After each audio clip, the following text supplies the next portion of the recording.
Mari kita berdoa. Kita berdoa. Bapa di surga, pada saat ini kami akan belajar kebenaran firman-Mu Tuhan. Tolong kami supaya kami mengerti, dan Tuhan mampukan kami supaya kami dapat lakukan kebenaran firman-Mu. Dalam nama Tuhan Yesus kami berdoa. Amin. Amin. Bapak Ibu Saudaraku yang dikasihi oleh Tuhan, mari kita bersama-sama belajar kebenaran firman Tuhan. Pada pagi hari ini, secara khusus hari ini kita bersyukur karena kita memperingati hari kenaikan Tuhan kita ke surga. Dan memang berbeda dengan tahun-tahun sebelumnya. Kalau pada tahun-tahun sebelumnya kita beribadah, berkumpul bersama-sama di gereja, ada juga yang berkumpul bersama-sama di padang untuk memuji Tuhan, merayakan kenaikan Tuhan kita ke surga. Tetapi di tahun ini kita harus beribadah di rumah kita masing-masing. Tidak menjadi penghalang bagi kita untuk beribadah kepada Tuhan.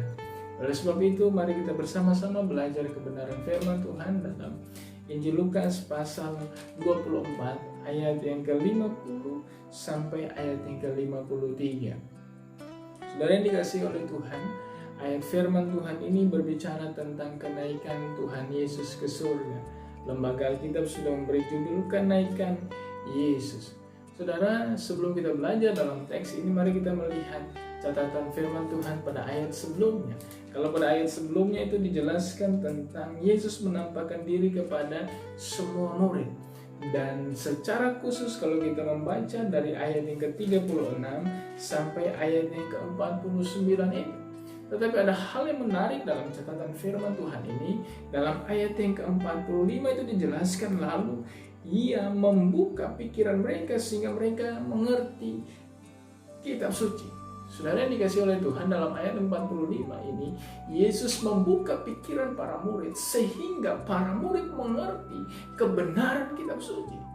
Kalau seperti ini berarti sebelumnya para murid ini tidak memahami, tidak mengerti kebenaran kitab suci mereka. Kebenaran kitab suci yang mana yang tidak dipahami oleh para murid.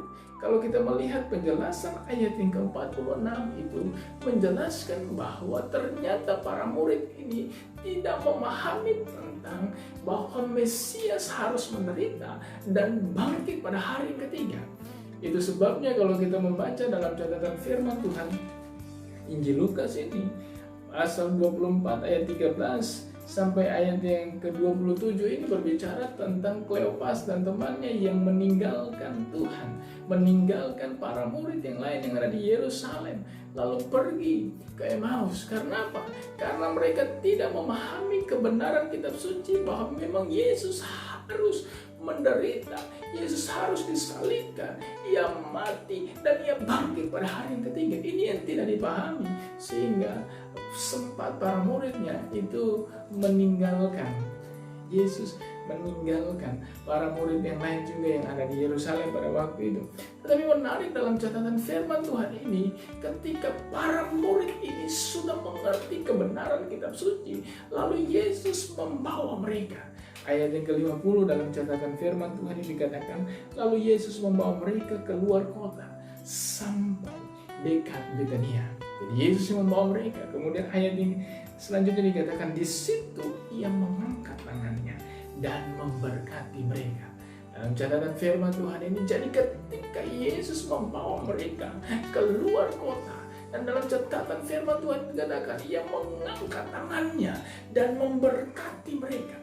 Kata memberkati dalam catatan firman Tuhan ini dari bahasa Yunani menggunakan kata eulogesen.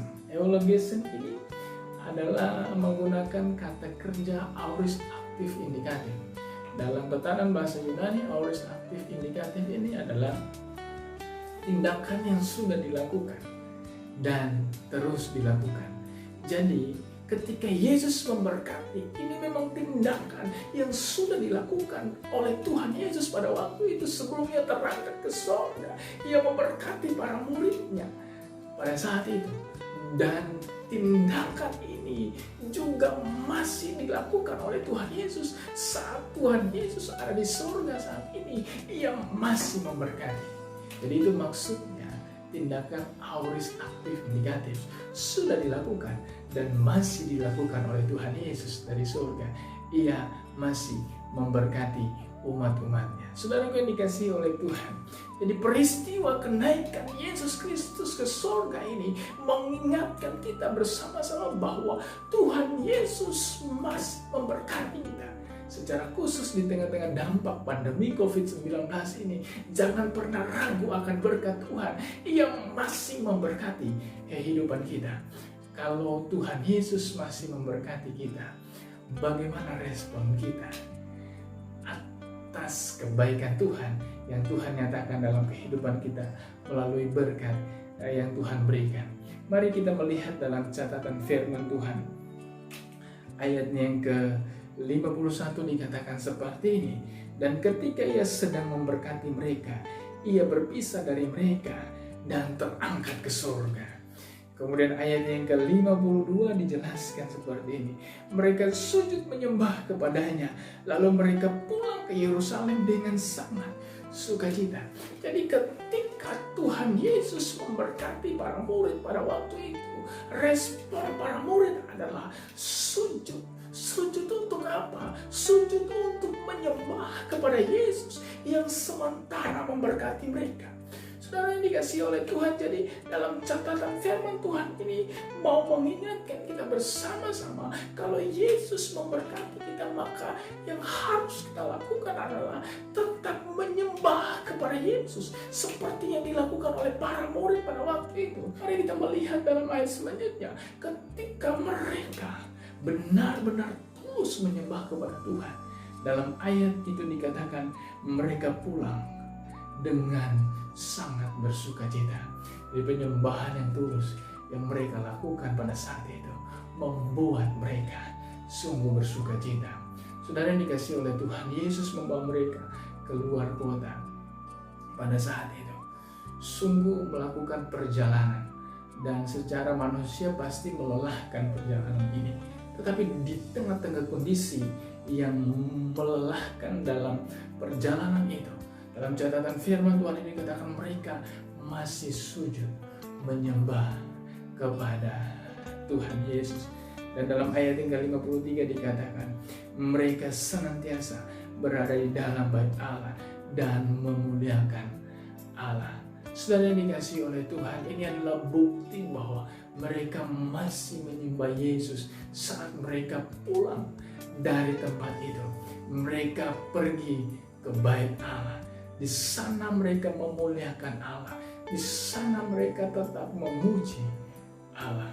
Saudara yang dikasihi oleh Tuhan, catatan firman Tuhan pada pagi hari ini, secara khusus di hari kenaikan Tuhan kita Yesus Kristus ke surga, mengingatkan kita bersama-sama untuk tetap menyembah kepada Tuhan Yesus. Karena dari surga Yesus Kristus Tuhan kita itu tetap memberkati kehidupan kita masing-masing. Secara khusus di tengah-tengah dampak pandemi COVID-19 ini, kita harus beribadah di rumah. Dan mari gunakan kesempatan beribadah di rumah ini untuk menyembah Yesus Kristus bersama-sama dengan suami, bersama-sama dengan istri, bersama-sama dengan anak-anak, bersama-sama dengan sahabat, bersama-sama dengan orang-orang yang ada di sekitar kita, untuk menyembah kepada Tuhan Yesus, sebab Ia adalah Allah yang telah naik ke surga, yang memberkati kehidupan kita sampai saat ini. Terpujilah Tuhan, kiranya kita dikuatkan untuk tetap setia menyembah kepada Tuhan kita Yesus Kristus. Tuhan memberkati kita. Selamat memperingati hari kenaikan Tuhan kita Yesus Kristus ke surga.